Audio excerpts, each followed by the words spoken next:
Welcome to Pindar Poetry. We hope you learned something new. You start by switching your console into developer mode so you can sideload. Once done, connect a USB-formatted FAT32 or XFAT and copy the Retroarch package and your cores onto it. Make sure you also transfer any required BIOS files. They usually go in a system folder. You're doing this because retail mode won't allow unsigned apps. Now plug the USB into the Xbox, open the dev mode file browser, and prepare to install the app. This is the first actionable step. You'll now sideload Retroarch using the device portal or the dev mode file manager. Click Install on the app package and wait for completion.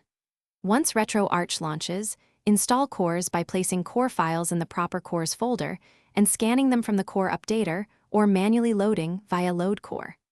Make sure input mapping matches the Xbox controller. Set your save file and state directories to your USB or internal storage. Doing this ensures stable performance and organized libraries. You're at final tweaks. Go into Retroarch's settings and pick the best video driver, enable 60Hz modes where applicable, and tune frame delay or audio latency to remove stutter. Make sure shader presets and thread settings match Series X capabilities to avoid slowdowns.